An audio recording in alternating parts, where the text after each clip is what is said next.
What's up, everyone? I have the pleasure to promote Pick from the Garden, a clothing startup for my good friend Justin Reed and his incredible team in California. Something both Justin and I are passionate about is growth. Whether it be within yourself or within the community, growth is an integral part of your life. Somewhere I need to grow is my sense of style. Pick from the Garden has you covered from head to toe, from hats to sweats to socks and much more. With fall being right around the corner, I got this embroidered hoodie that comes in a ton of different colors and is very soft and comfortable. Go check out Pick from the Garden on Instagram and at their website. Remember, keep on growing. Hello and welcome to another edition of Quarantine Catch-Up. My name is Chris Famularo. Joining me, as always, is Tommy Rinaldi.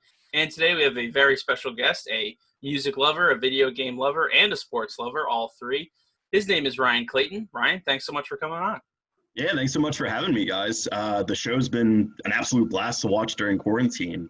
You guys do a very good job on the show, so honored to be on. Well, we're very happy to have you and happy to talk about a lot of things because, as I said, you are an enjoyer of many different parts of media. So let's just jump right into it. What have you been either watching or listening to or really using anything to expend the time of quarantine that never ends? It certainly feels like that. Let's see. I guess we'll start with what I've been watching. It kind of carried over into quarantine.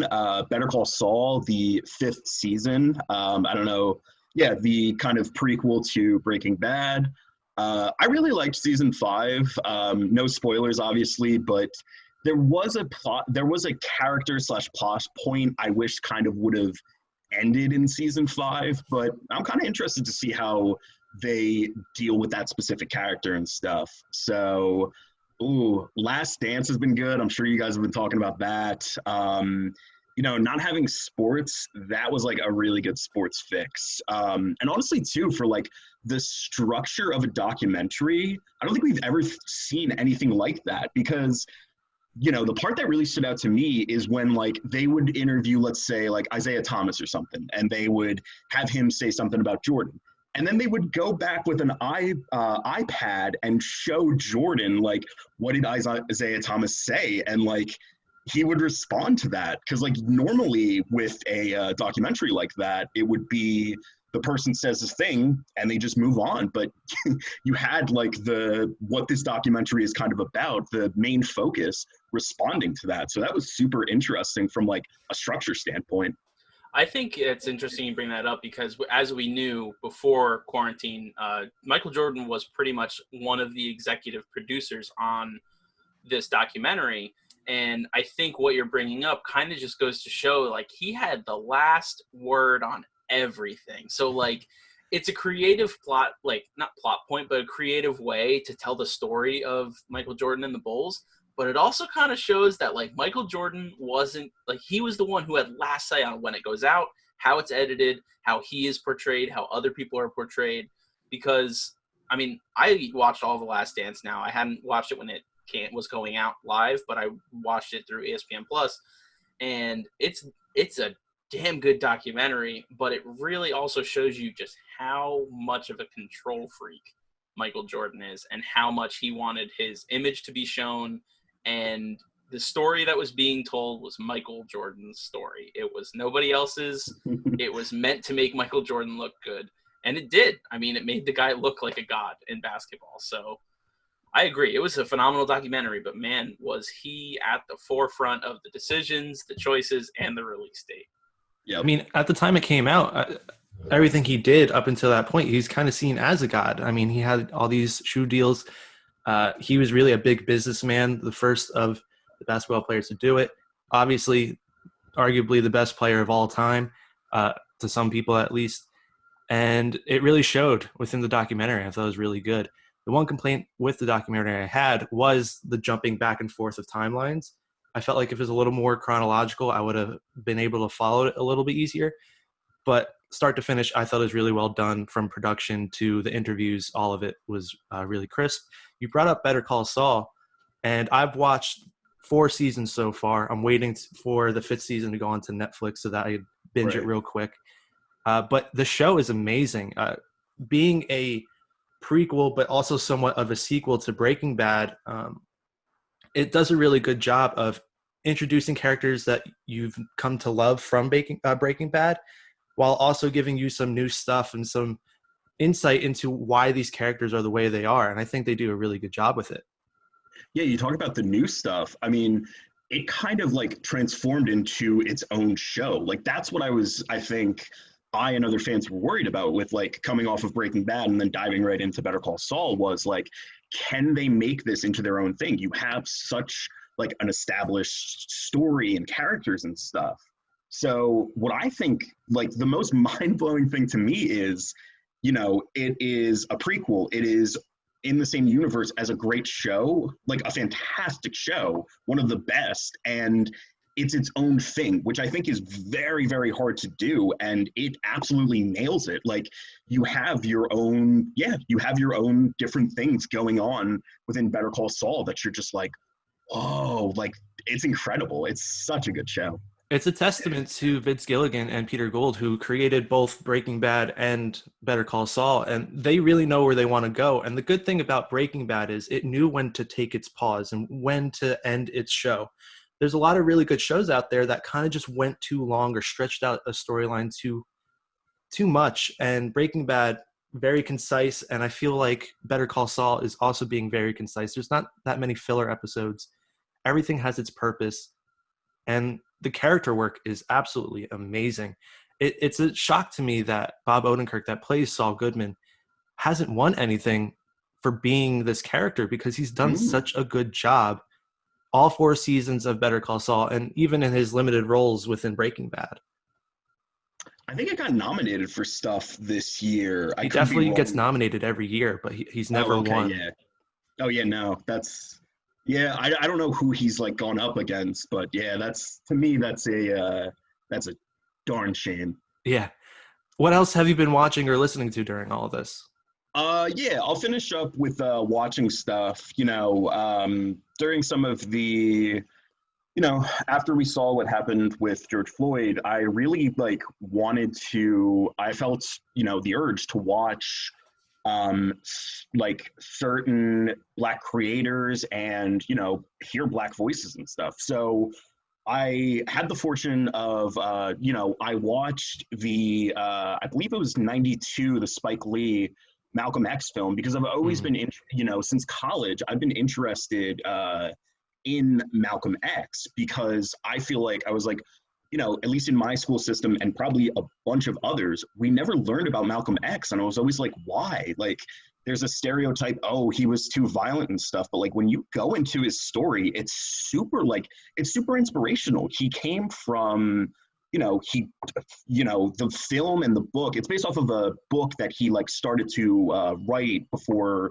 he was killed, unfortunately. And it starts with him dealing with racism, and then it goes into, he gets into, unfortunately, a life of crime and selling drugs and stuff. And it's not until he goes to prison and starts studying, I believe it's, he starts studying Islam, right? He starts, yeah. So it's not until that he starts to, he just starts preaching about Islam and he becomes this figure. But I think the thing that always gets people caught up is the anything at all cost, that kind of teaching and stuff. They automatically think, oh, that means violence, and gosh forbid we teach that and stuff. But no, his story is super interesting. He's got so many great quotes. He is such a good, he's such an interesting character to me that I feel like the education system does not do a good enough job of teaching us about. So that's something too. I watched 13th as well, and I recommend that to everyone, man. That is such a, if you're into history, if you're into, any of the stuff going on now, that is such a good documentary. Yeah, it's really pertinent that I think you're bringing it up now, because there is, even within the last week, there was another police shooting of an unarmed Black man who is now paralyzed. That is, sparking, again, not re-sparking the debate, because the debate was still going on and protests were still happening, but now there are more protests happening again. And it's just downright upsetting. But still, I agree. There's a lot of incredible African-American focused media, both by its creators and its topics. Interestingly enough, over quarantine, so we're starting to see a little bit some new movie trailers coming out.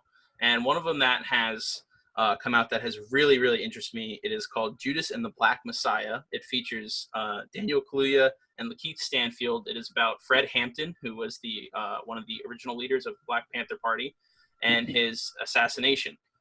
Daniel Kaluuya plays Fred Hampton, and Lakeith Stanfield plays one of the higher-up people in the Black Panther Party. And I think I have watched the trailer probably like 25, 30 times just because, one, it's incredible. Two, Daniel Kaluuya and Lakeith Stanfield are amazing actors. Top-notch actors. I'm so excited to see how Daniel Kaluuya, I mean, even him in the trailer, it's crazy.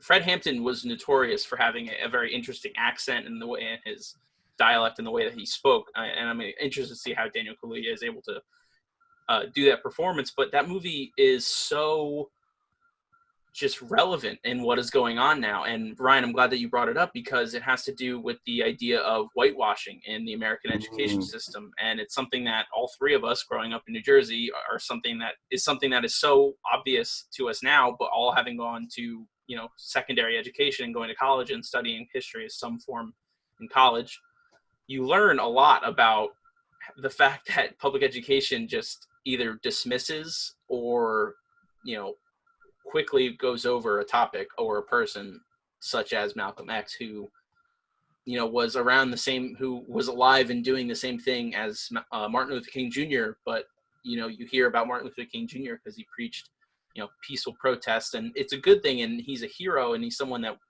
civil rights activists should obviously look up to, but you shouldn't ignore Malcolm X for what he has done for American history, as well as the civil rights movement. So, Brian, I think that's awesome. I too love 13th. It's one of my favorite documentaries.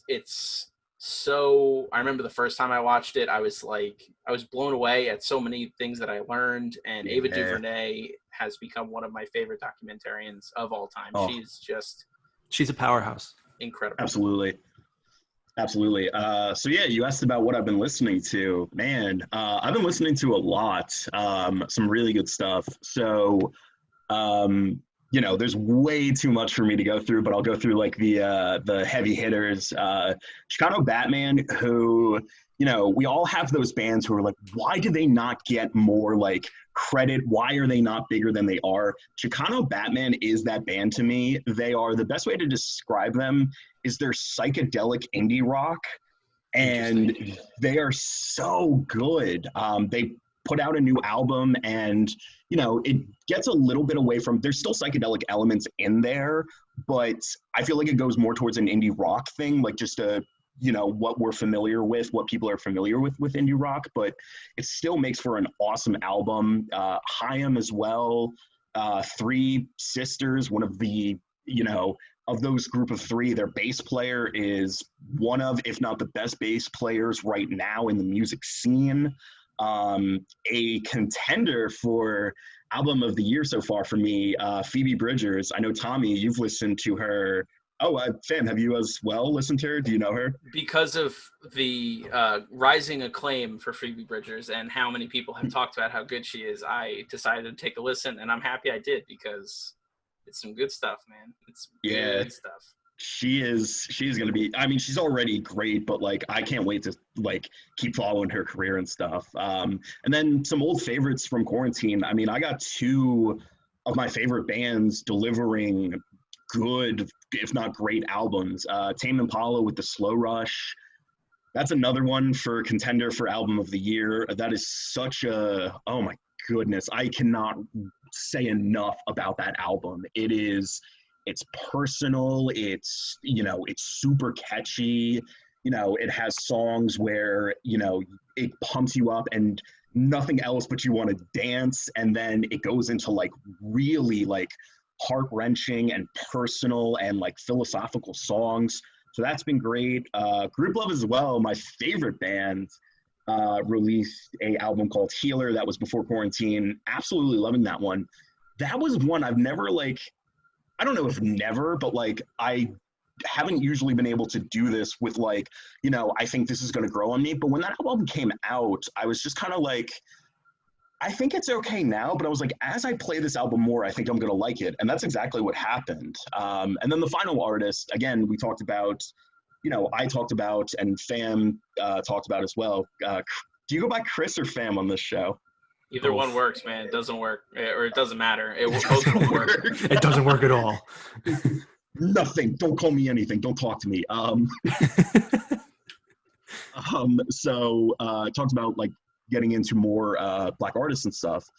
And it had been one I had heard before, similar to you with like Phoebe Bridgers, hearing her and stuff. But man, Thundercat's work. Oh my goodness. Thundercat's amazing.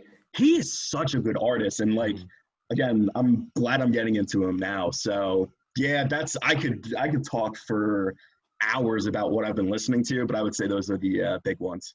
Well, Ryan, one of my favorite memories of you is back when, you know, you were really getting into PTV. Tommy and I were already established producers at the time, and we were trying to get set up for Hall Talk, and we had to go back to our apartment and get a TV to use for the set.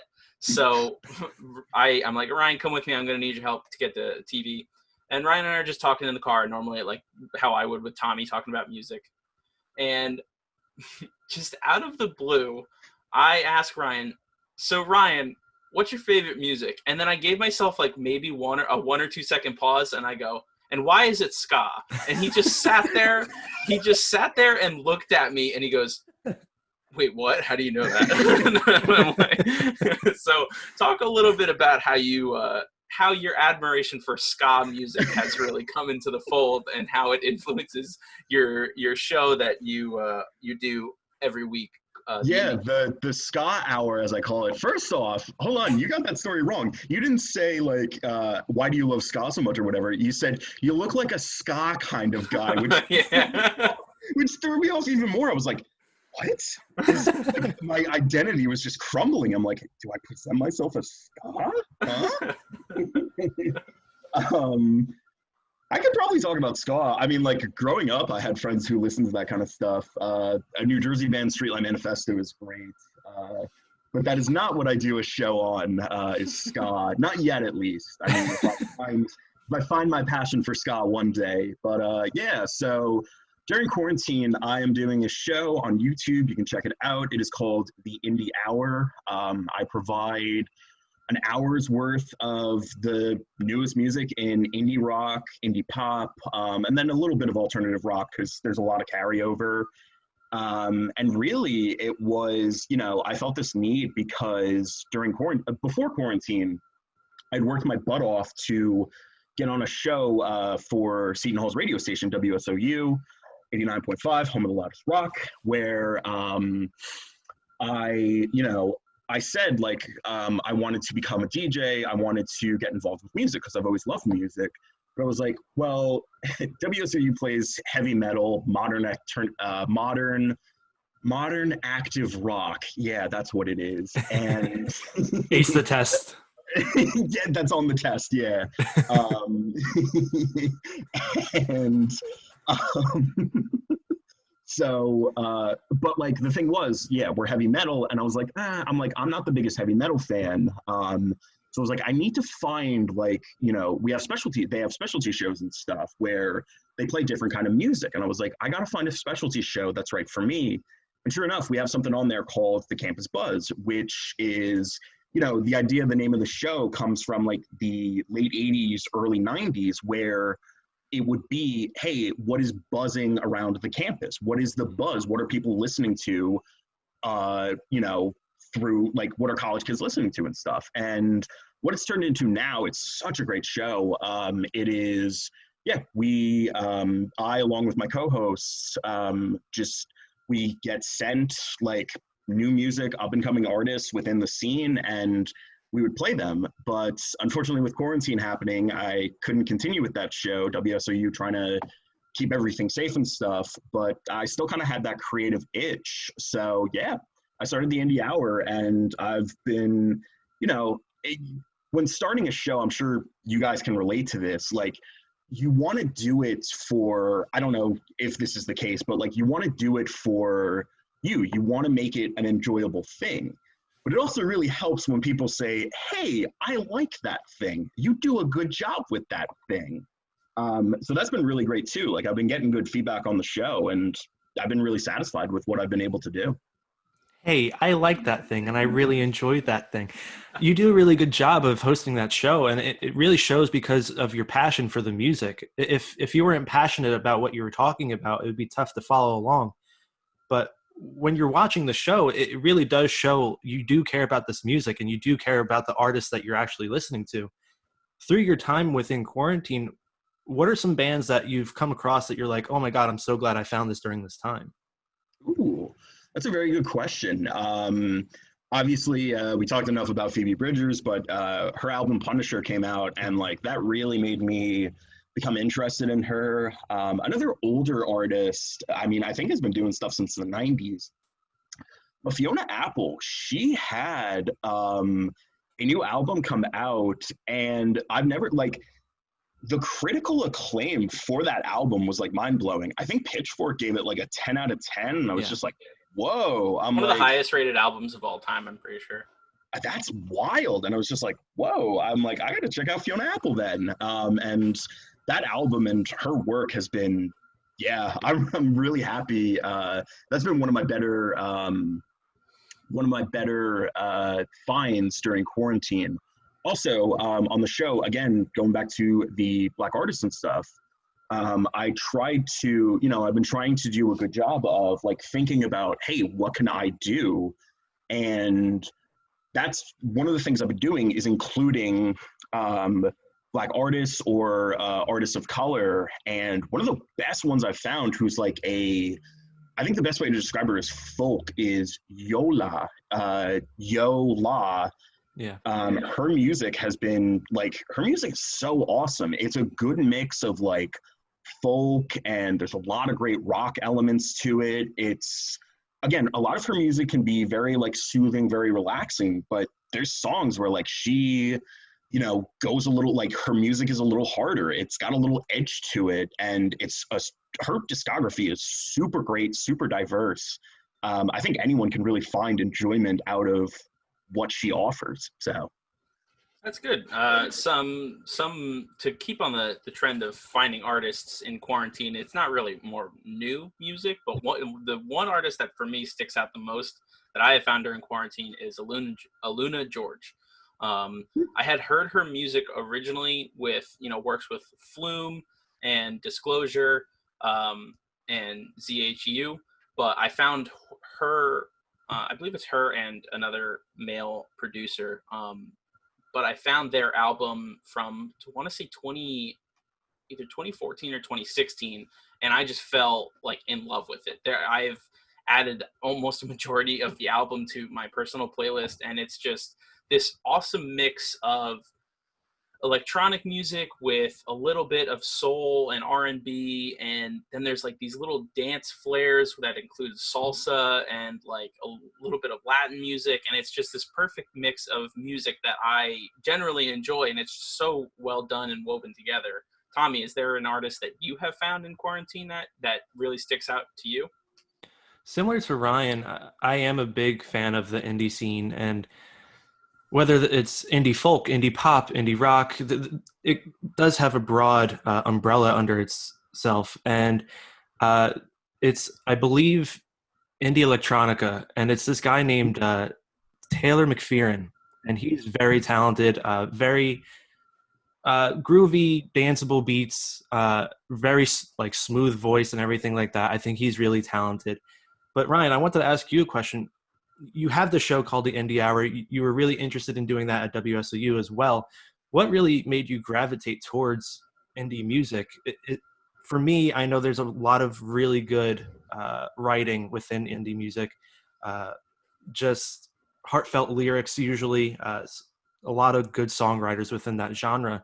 What has drawn you to indie? that's a really interesting question. And I don't know if I've ever thought about that. So it kind of started with like, I feel like, I don't know how like you guys started with music and stuff, but like, I feel like when you find an artist, it's almost like a tree or something like blossoming where like you just like find different things connected to them. And that really started with probably the band that I've been consistently listening to the longest, which is Group Love. I mean, since that first album, Never Trust a Happy Song, came out, I've been really in love with their music. And basically, I kind of was like, well, I want to find out like more bands like them. I'm interested in more music from this genre and bands like them. And I wouldn't say it was until college. Really, Spotify has done a really good job with like, hey, if you like this, like you'll like this and stuff. Mm-hmm. So Spotify's been a big help, but just over the years, I would say that's the biggest thing, is liking one artist and saying, hey, I want to find more about them. With being in college and doing having the major we have and doing a million different things at once, a lot of indie music is very calming and very relaxing. So like at the end of the day, when I've been running around like my hands in many different cookie jars and like it's the end of the day, I want to relax, I really find indie music to be like very soothing, very like grounding to me. I think you can find some, like, there is plenty of times where I just want to listen to like music that like is all out, balls to the walls, like crazy and stuff. But a lot of times at the end of the day, that's what I'll gravitate towards. So I think that would be the best way to describe how I got into indie music. And it also feels good to, highlight new artists that people may not have heard of or may not be listening to. It feels like doing a good thing, like saying, hey, here's an artist I think you should consider. So I like what you said, that it's like a tree. Like you find one person and things just start to branch out. So Chris knows I'm a really big fan of Maggie Rogers. So I went into my Apple Music and I was like, all right, let's see similar artists. And I found a good indie person, Jade Bird. She's very good. Found Sylvan Esso. I found Carmody. She's really good. Carmody brought me to Tom Misch, who's really good. Tom Misch brought me to FKJ, who's really good. That brought me to Masego, who's really good. And it's really cool how you could go from one person into this broader genre, and then those people within that genre kind of bring you to another one, and how everything just mixes together. And that's a really cool thing about music. And that's kind of what you're saying about sharing music. Is there a moment where you remember sharing music with a friend where you're like, I'm so happy to share this with one person? Because I know Chris showing me Flume, a bunch of other things that we've shown each other throughout our years together. Is there a moment where you're like, I'm so happy to show this to someone? I can probably think of, there's probably been a lot of instances of that. I'll just do one of the more recent ones. A person you've had on this podcast before, and a person I like to call one of my best friends, Nicholas Valentino Petrarca. I showed him, I got him a little bit into Tame Impala, because I was like, I think there's some elements here, especially off of his third album, Currents. I was like, I feel like there's a lot of elements. I love Currents. Oh, Currents is amazing. Currents is really big for him. But I was like, I feel like there's a lot of elements, because he's very much into emo music. And I was like, I feel like there's a lot of elements you would like off of this. So there's just a really nice picture in my head of like us sitting in his room, like him having the lights a certain way, and like me just showing him music I love and him loving it. So I would say that's one of a good experience I have with showing people music. Val has had a lot of people come into his room to listen to music, and having these fun jam sessions with a bunch of different people from a bunch of different backgrounds and a bunch of different cultures. Of like, some people really like hip hop, but he'll try to show something with a similar vein of what he feels is a similar message that he could show across different genres. And like you said, he has the lighting set up. He really brings you to an atmosphere where it's like, all right, I'm enjoying this type of music with my friend. And that's something that we've done in the TV studio a couple of times as well, whether it's one of us DJing before or after a show, or we're just going there to hang out. And I remember sitting there with good friends like Rob, Christian, Val, and a couple others, and just sitting there and each person playing a song, and after the song we would talk about why we liked it or what was the interesting part. Fam, can you remember a moment similar to the question I asked Ryan of sharing music with someone else and it just being like a blissful experience for everybody? For everybody. Yeah, I remember this was early in my senior year spring semester, so early 2019. I had just decided that I was going to make my personal playlist. Originally, my plan there was I was going to make a playlist throughout 2019, and then I would just call it the 2019 playlist. But I like the playlist too much, so now I just add music to it all the time. I had just added music to that, like I want to say like maybe 6 or 7 hours worth of it. And it was some new music, it was some classic music, it was some, music that I didn't really know if people were going to like, but it was, it's what I liked, so I just played it. It was one of the first snow days we had, and I just hooked my laptop up to the TV audio system and just had it play out into the studio floor, and I just let my playlist run for however long it was supposed to go for, and it was just fun watching as we're sitting there playing Ryan's Switch, playing Smash or playing Super Mario Tennis or something like that, or Mario Kart. Just hearing a certain song pop up for someone that they're like, oh man, I forgot about this song, or I love this song, or someone be like, oh, you know about this artist? Like that's what's cool about group settings is, whether you're at a party or you're in, just a large group of friends in a group, or you're at the station sometimes, WSOU, or you're just at your friend's house, sitting in a group and just kind of letting music play without, like there's a difference between being in a car ride and someone hands you the aux cord and be like, you got to play some good stuff that everyone's going to enjoy. When you're in a different setting where you're just hanging out with people to hang out with people, not to please them, that's when you get the most genuine and heartfelt reactions. Because, like I had a low key Killers song come on, and like Ryan is a huge fan of the Killers, and he goes, oh man, I love this song. I love the Killers. They're having like a hip hop song that Matt Ambrose knew about, like that he loved, or watching Rob get excited because Come On Eileen has come on for the 4th time in the same day. And it's all just about that genuine reaction that music brings about in a person. It's fun to show someone a new song for the first time. It's even more fun to show people a playlist that you have set just to go and watch how these people react. All right, so Ryan, just to close off on the music discussion, one thing you and I were able to connect with during our time at Seton Hall was the fact that we had both gone to the same music festival, that is Firefly, down in Delaware, Dover, Delaware to be exact. You have gone way more than I have, though. I'd only been 1 year, and you have the tattoos to prove that you have been there. So what is some of your... You forgot which arm it was on. Oh my God. That's staying in, I promise you. Perfect. Okay. Oh, that can stay in. That's hilarious. Wow. All right, well, continuing on, what is some of your experiences from Firefly, and what would you say to people who haven't gone, i.e. Tommy? Oh, Tommy's never been to a music festival. Wow, what can I say about the music festival experience? It is something super, super unique. There's nothing like it. I think you need to, so for me, it's very interesting, like, seeing how some people you can go for a variety of different reasons. I always went because I wanted to see awesome musicians. And the thing with a festival is, like, at any given point throughout the festival, there could be an artist playing that you could absolutely love. So festivals to me are so, they're super unique because a good festival, which Firefly, the years I have gone, it's the variety too.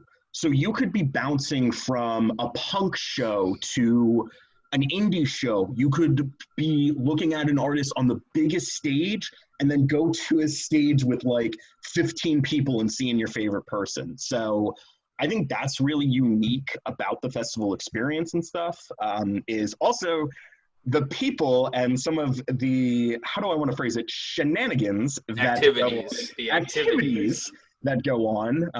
Seeing a man running around hugging people naked is something you can only experience at a music festival. So that man was me, by the way. No, I'm kidding. I was the naked man. Yeah, I agree. Firefly is an incredible time. Once we are allowed to go do things outside near people again, I plan on being able to go to Firefly and other music festivals, hopefully. Tommy, I know you're not huge into concerts, but I'm going to drag you to a festival eventually. They're a lot of fun. But that's enough music talk. We have talked a bunch about it. So, Ryan, let's get into another one of your hobbies, or your one of enjoyments of life. Maybe not a hobby, but you're also an avid video gamer. You enjoy playing some games. You love catching EVs and getting Pokemon and whatnot. Big Pokemon fan. Let's just leave it at that. You're a huge EV fan. You bought like 1,000 copies of Pokemon Go Eevee or something like that. So moving on, what is It's Let's Go Eevee. Let's Go Eevee. Sorry. Right. What are some of the things that really got you into gaming, and what have you been playing? Some of the things that got me into gaming. Wow. So I didn't plan on saying this, but I think gaming has always been a comfort for me. I don't know if you guys remember. I have like a scary good memory. Like I can remember things from when I was like 3 years old. So yeah, one of like Brag about it. Hey, I have no short-term memory though. Like again, you just saw with the wrists. I don't know if that's short-term. Anyway, video gaming. I think video gaming has always been a comfort to me. So when I was 3 years old, getting my hair cut, that can be a very traumatic experience for a young child. I don't know why, but something about scissors and yeah. So I remember one of the things my hairdresser or barber doing is she would they had at the time, I was 3 years old, so that would have been 1999. They had like an N64 set up, and one of my favorite movies at the time was Toy Story and Toy Story 2. So they had Toy Story 2. What? Oh yeah, great movie. Yeah.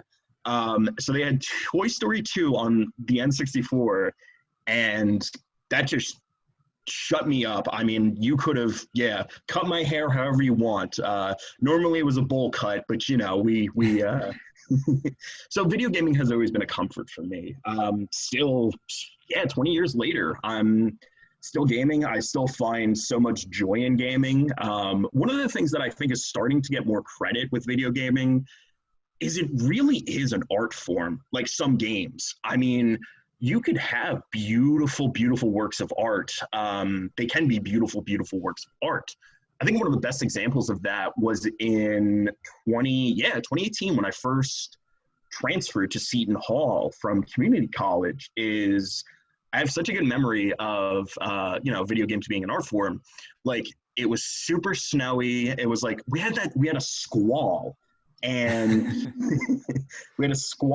and it was like Thursday or Friday, so like I didn't have classes, and I just remember like having a candle lit and playing Celeste on my Switch and just like feeling like in an absolute wonderland. So I would say that's the biggest thing for me, gaming wise, is it's a comfort, it's a great distraction, it could be a bonding experience, but also it's, I appreciate a lot of different forms of media and forms of art form. And I think video gaming absolutely is one of those. Another thing that you and I have, in the realm of video games, the one thing that you and I talked a good amount about and, expressed our mutual interest in is video gaming based YouTubers. And one of the groups and companies that we talked about is Rooster Teeth. And we were both fans. I remember you walked up to me one day because I was wearing the shirt and you go, "Hey, I like Funhouse too." And, that's one of the things that really showed me the kind of individual that you were and the things that you were interested in. I have now more so become a big Achievement Hunter fan, but I'm hoping that you remain still in the Funhouse area and stuff like that. So how do you feel seeing, people making a living off of making content based around video games? I think it's super interesting. you guys might know more about it, but the idea of like new media. So this is kind of like, I imagine like children, like, when we were growing up, it was like we just turned on the TV and stuff. But now you have like, I feel like at times YouTube stars or TikTok stars can be as big as like regular TV stars. And so I think that's really interesting to see, is how people can make a living, people can provide for themselves and then some through just playing games they love. I mean, a lot of times, like, it would be doing something they were already going to do. So playing a new game, or playing something competitively or whatever. But now they're like, hey, like, people find me entertaining. People find like what I do interesting. They share a similar, interest. So I think that's one of the interesting things, is maybe it feels a little more personal, because not everybody can act or have the courage to like get in front of a camera. But hey, video gaming seems like a more, at least for us, seems like a more, I guess, easier thing to get into. So. And we're in a world where it is entertaining to watch these people that are either professionals or just very good content creators making these videos about games and everything. And something that we did in our apartment, me and Chris, I'd watch him play all the time. And it's something that somehow gravitated towards me. And it obviously is gravitating to all these other people with YouTube gaming, Twitch, and a couple other sites. Are there certain Mixer. people? Yeah, rip to Mixer. Are there some people other than Rooster Teeth that you've been watching their career? Because it does feel like almost like a podcast. Similarly, when you watch them play or you listen to a podcast, you feel like you're in that room with them. You feel like you're one of their friends, even though they're miles away. You'll never know them or whatever it may be. So are there people that you've come to watch other than Rooster Teeth? And Fan, we'll start with you. So I have there's two I can think of in particular who I have watched for years now, and watching them develop both between YouTube and Twitch. The first one that I remember back watching when I was really big in Battlefield 3, this is like 2011, 2012-esque. There was this very small YouTuber called Smitty. And he's the same age as me. So back in 2012, this kid was, what is that? He's 14? Roughly. 14, 15. And I would just watch his hilarious, he called them funtages, just these hilarious montages of, Battlefield 3 clips and glitches and things going wrong. And I continued watching him develop and stuff, and watching him move on to other games like Gmod or CSGO or mini golf or Mario Kart. And, now he has 3.5 million subscribers on YouTube, and wow. I was subscribed to him when he had 75K, and it's like, ooh. It's just so interesting watching these people who are our age, grow up and become better content creators. Like, his editing style is hilarious, and his work regimen is really interesting, and he streams on Twitch sometimes, but he primarily does YouTube. And then the other one is actually a Swedish I found him on YouTube, but he's primarily a streamer now. His name is Tio. Goes by Tio's Games on YouTube. And I watched him when he had like maybe 100K subscribers on YouTube. He now has almost 2 million subscribers. And it's really interesting, because most recently I watched a video where he is like not a Twitch partner, but he's a partner with Corsair. And they did like a donations type stream, and they challenged all their streamers to raise money. So like Corsair's general goal was to raise $50,000. Tio ended up raising, I want to say like $100,000 by himself. And awesome. It was just crazy, because he made like this long 30-minute video where, he had like, how streamers have like donation goals and stuff like that. So he had like donation goals, and just watching after 30 minutes, like they reached 100K, and you could just see like these tears of just joy and like disbelief at the amount of, one, raising $100,000 is unbelievable. Yeah. But two, also realizing that you have this community of people who are willing to just throw money at you because they love the content that you make so much. That's the kind of stuff that I personally enjoy about new media when it comes to YouTube and streamers and stuff like that is because, Tommy, you're right. Like, when I watch Achievement Hunter videos, like, I genuinely feel like I know these people, and like I will watch anything that they put out, like between podcasts, gaming videos, like, you know, life at home videos, stuff like that. It's like that's the kind of relationship I think you would want to have with your viewers, is to make them feel, you know, at home with your content and stuff like that. So Smitty and Tio are the two things that I can think of that I've watched for years and watched them grow. But Achievement Hunter is like my absolute favorite, and Rooster Teeth as a whole at this time. Ryan, what about you?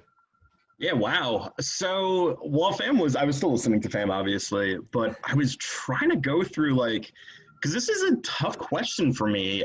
I think my tastes have changed so much over the years that, like, I can't really think of consistency with, like, you know, following gaming people. Mm-hmm. One of the definitely things I thought of is speed runs. So I'm super fascinated with speed runs. I remember the first speed run I saw was in like 2014. Yeah, it was 2014, where this guy, for a charity stream called Games Done Quick, where they raise money for, like, you know, cancer and stuff, to, so GDQ. And this guy his name is Zallard1, and he did a blindfolded run of, what was the game? Punch Out, like Mike Tyson's Punch Out. That's awesome. And I was like blown away. I was like, whoa. I'm like, and like ever since then, I've been super, super interested in speed running, like all the nuances that go into it, like how, like, you know, because what speedrunning has been described to me as is, it's when you love a game so much that, like, you have to challenge yourself. You have to do something different. So, like, for instance, like with Super Punch Out, Mike Tyson's Punch Out. He has been playing this game. This guy has been playing this game for so long. He says, not only am I going to do this game quick, I'm going to do it without seeing, only following audio cues. So that's been one of the most interesting things, gaming-wise, to follow for me, is speed running. So I agree. I watch a lot of Halo speedruns because watching the Lasso speedruns are just unbelievable. Because I've attempted Halo 3 Lasso, Halo Reach Lasso, and Halo 3 ODST Lasso, and they suck. They are so effing hard. Yep. So the fact that these people are like, yeah, I'm gonna finish the game in, like, I don't know, an hour, 2 hours. It's like, all right, man, it takes me an hour to die every time in a level. Like, leave me alone. But I agree. Speedruns are a very cool new style of content that raises the bar for video game challenges. Yeah. And, like, it's not even that new. Like, it has been going on since, like, the early 2000s. It's just now, like, coming into the mainstream with everything. Because, like, some of these guys, like, I think some of the earliest speedruns were, like, Mario 64 and stuff. Yeah. Like, guys competing for times. Pokemon and Zelda, like, the Nintendo games seem to be the biggest for that kind of stuff. Pokemon, too, with, like, the manipulation and stuff. Like, they can, like, spawn into, like, a seed. Like, they can manipulate the clock or something and spawn into a certain seed where they'll find a Pokemon, a legendary or something in the wild that can carry them through the rest of the game. Like, that's insane. The math and the, like, finding all of that stuff is just mind-blowing to me. Yeah, a lot of dedication from all these gamers. And I remember, like, in the early days when Guitar Hero first came out, and people trying to see, like, who could do, like, a full run of, like, Through the Fire and Flames and all these other really hard songs, and then machinima gameplays with, like, GTA and watching all that funny stuff. But I've come to really like, you mentioned charity streams, and one of the best ones I've seen is Dr. Lupo doing for St. Jude's. Yeah. Over $2 million for St. Jude's. And like you said, like, him crying and being so grateful for this community that could do that. But the people I watch the most, I would say, are Courage JD and Tim the Tapman. Tim is really funny. He rages a lot. He's kind of good sometimes. Bro, the whole thing with him and Fall Guys recently has amazing, been hilarious. It has I been think he was so trending funny. 14th in the world in Twitter and everything like that. Yeah, the day that big whole deal. thing, when he finally won, I looked at my trending, and because you know how there's your trending and then there's the actual trending. Yeah. For my trending, which is funny because I don't even follow Tim the Tap Man, but my trending had he did it like in all caps, Tim the Tap Man in all caps, oh my god in all caps. I was there, all that stuff. Like it's crazy how much of a culture bomb like that streaming has become. I mean, everyone loves to talk about Ninja, and you know, everyone's like, well, look at how much money streamers are making and blah blah blah. Like, look at the quality content that these guys are making, and look at how much, like, yeah, money, they're doing it as a job and they're making money as they should. But you need to look at the cultural impact that streaming is having, and look at the fact of, like, kids, I don't even watch daytime television anymore. I don't even watch nighttime TV. I work in the TV industry, and I don't even watch it. So, like, I would much rather prefer to go and watch a streamer play a new game, or, like, watching a streamer who is known for playing a specific type of game. Mm-hmm. It's way more interesting because anything can happen, and the personality you get from these streamers is so much fun. That's what I think is becoming. Ryan, you said before that YouTubers or TikTok personalities are becoming more popular than like a TV personality. They're becoming some of those popular people in the world in general. Like, look at any of the popular TikTok people, and they get millions upon millions of followers. The culture swing is just, it's incredible, is what it is. Future is now. It really is incredible. And another example of something like this is Dr. Disrespect. Very big gamer. He was banned from Twitch, and he made Still for unknown reasons. Which is amazing to me. But he came to YouTube, and there was 500,000 people watching his stream at one point, and he wasn't even playing at the time. It was just music in the background and an alleyway, and like that many people. If you think about it, like people that watch the Super Bowl, that's about 2 million people, or maybe a little bit more, but 500,000 people watching one person do nothing. It was amazing to see. And it really is this culture. And there's a really good documentary on Netflix called High Score that recently came out. I believe I'm only 1 or 2 episodes in, and it's a 6-part limited series, little anthology series. And it's really amazing because it does take you to those beginnings of asteroids and Atari and all these different things of competitive gaming, and why this is such a big culture. And I highly recommend it to you guys and everybody watching. But gaming really is such a prevalent medium for people to put out content, for people to watch, for people to just enjoy in general.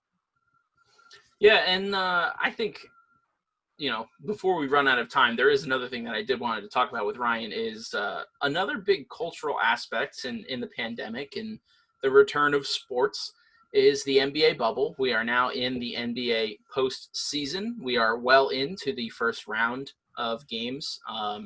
So, Ryan, you are one of the bigger NBA fans that we are aware of between PTV and WSOU.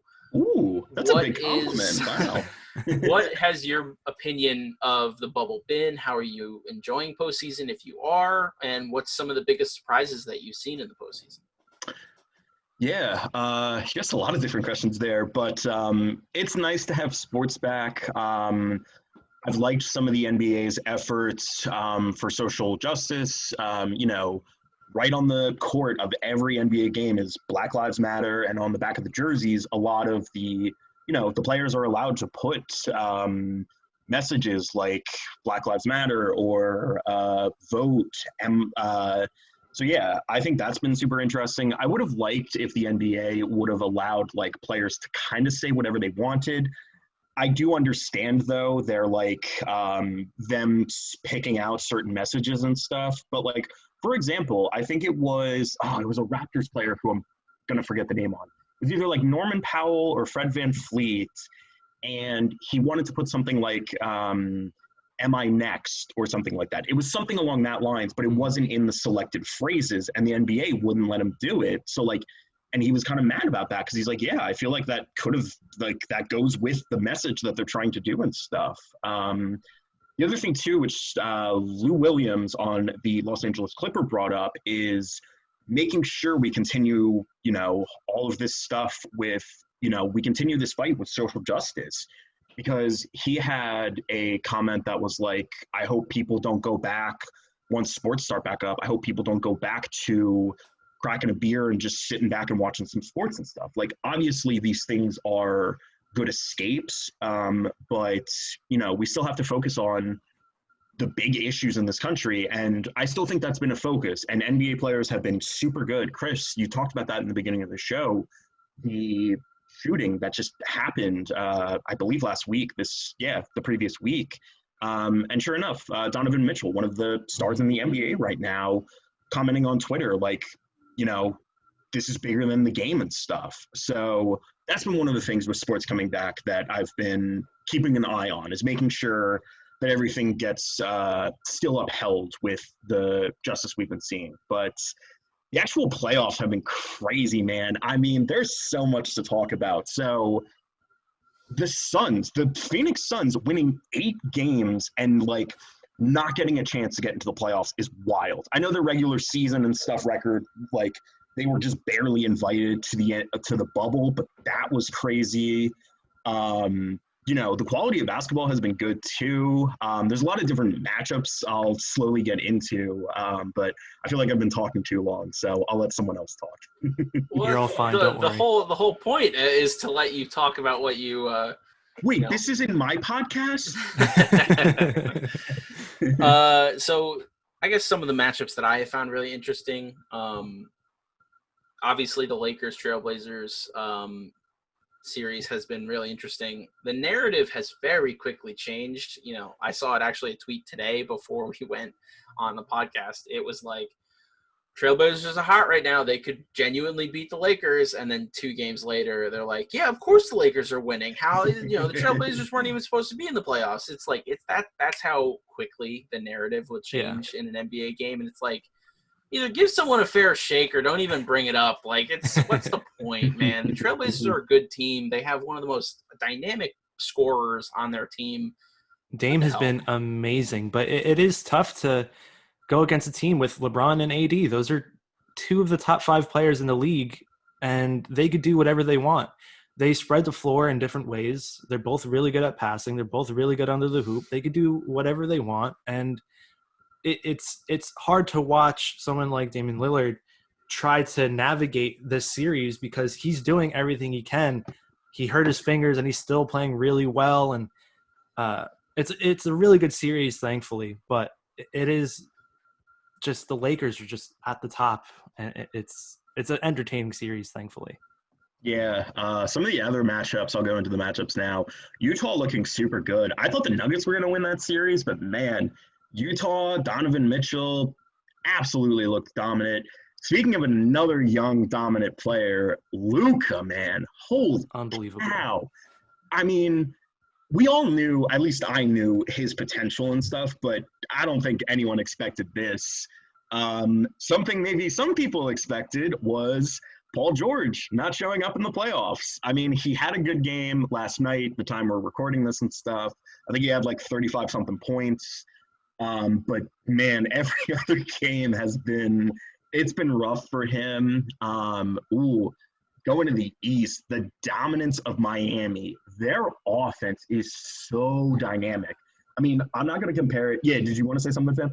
Well, I mean, you could finish, but I was going to say, like, as a very bold, very, very bold claim, I think if Milwaukee even can make it out of that Orlando series, with being still really, like, not healthy, but, like, full of energy after that series, if they're able to make it out as still being as dominant as they are, I think Miami has a seriously good chance to make it to either the Eastern Conference Finals with the potential of even making it to the finals, because they are just, between Jimmy Butler and the seriously underspoken Tyler Hero, it's and you have Bam Adebayo. You have all these players that are just playing for this Miami Heat team that is just playing out of their shoes right now. It's just the East has some good teams. Yeah.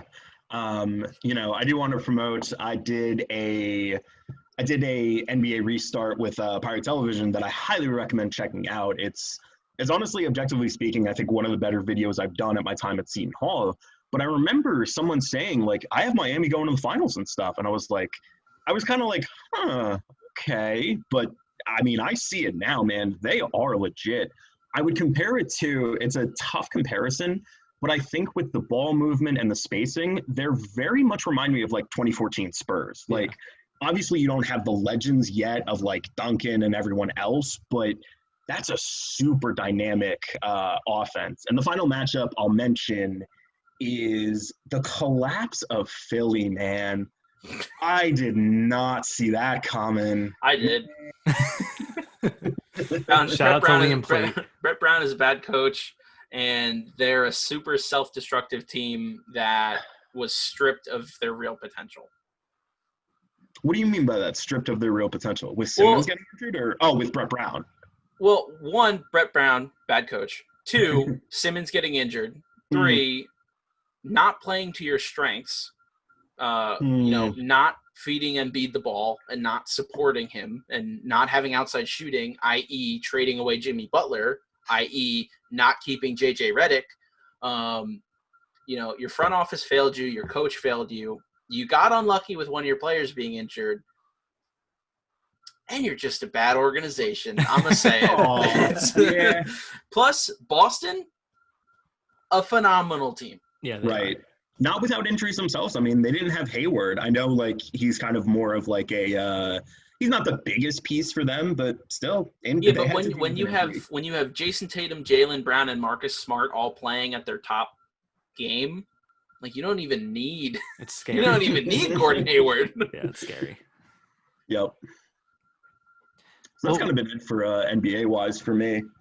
Yeah, we've mentioned your time at WSOU and PTV, and real quick, I just want to get your experiences of what it's been like to be within those organizations and how it's helped you grow as a person within media and everything of that nature. I mean, really, the best way to describe it, it's been a blessing. Never did I imagine, Fam can probably relate to this, but like being at community college, like 1 year, and then like the next year being on the court of Madison Square Garden. I mean, never in my wildest dreams did I think as a college student I would get those opportunities, and I owe all of that. I mean, listen, I worked my butt off, but that being with those organizations is an absolute blessing, and has really, I feel like, set me up to succeed in the real world. So Fam kind of talked about it. Fam mentioned something, like, not in this podcast, but I remember talking to him at some point about how, outside of like the big schools for like journalism or broadcasting, like, you think of maybe Northwestern or Syracuse a little bit, Seton Hall really is like just the area we're in, the teams we have. We really are like one of the best schools to go to, at least in New Jersey, for broadcasting and media coverage. And I couldn't agree with more with that. WSOU is very tough, very competitive, especially as a transfer student.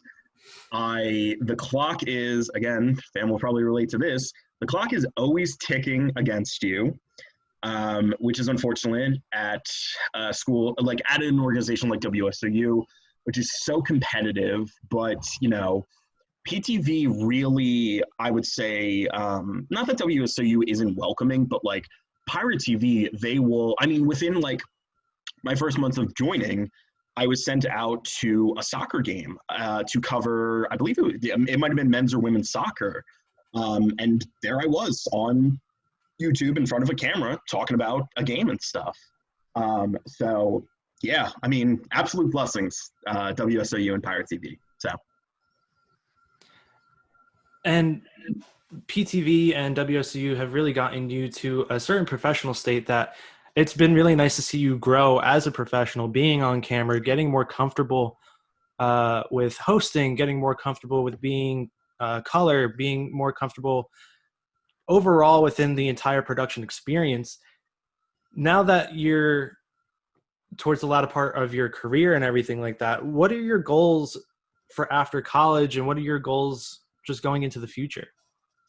I mean, the biggest goal, like long term, is I want to be on TV talking about sports, preferably basketball. I would love to be talking either college basketball or professional basketball on TV. That is the ultimate dream.